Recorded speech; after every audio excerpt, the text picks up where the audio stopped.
आपको पता है 300 साल तक गोवा में हिंदू होना एक गुनाह था, जिसकी सजा थी मौत।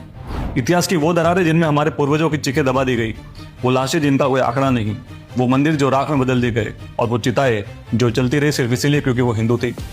ये कोई कल्पना नहीं है, यह था गोवा का इंक्विजिशन। 1560 में गोवा पुर्तगालियों के अधीन था, जहां उन्होंने धर्म प्रचार के नाम पर जो किया वह इतिहास का सबसे काला अध्याय है।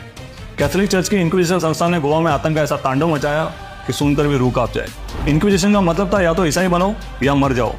बंद कमरों में हिंदुओं को जलाना, आंखों की पलकों को काट देना, शरीर के अंगों को धीरे धीरे अलग करना, और ये सब उनके अपने परिजनों के सामने किया जाता था। यह धर्म था उस वक्त की ईसाई सत्ता का। 300 से अधिक मंदिर तोड़ दिए गए। शादी, पूजा, उपवास और तुलसी पूजन जैसे सभी रीति रिवाजों पर रोक लगा दी गई। हिंदुओं को धोती पहनने और हिंदू नाम रखने तक की आज़ादी नहीं थी। और तो और कोंकणी भाषा पर भी प्रतिबंध लगा दिया गया और उनसे कहा गया कि या तो पुर्तगाली बोलो या मर जाओ। और यही नहीं, शुद्धिकरण के नाम पर हिंदुओं को गुलाम बनाकर उनके मुंह पर गौ मांस रगड़ा जाता था, और फिर यह कहकर उनका धर्म परिवर्तन करवाया जाता था कि अब तुम अछूत हो चुके हो। क्या यही था प्रेम का धर्म? क्या यही थी सभ्यता, जहाँ औरतों को जेल में कैद कर उनका बलात्कार किया गया और फिर उन्हें धर्म विरोधी बताकर जिंदा जला दिया गया? हजारों हिंदू पुजारी बेघर हो गए, बच्चों को अनाथालय से उठाकर जबरन धर्मांतरण करवाया गया, और जिन्होंने विरोध किया वो मार दिए गए। और आज हमारे इतिहास की किताबें चुप हैं। हमारे स्कूलों में ये सब नहीं पढ़ाया जाता।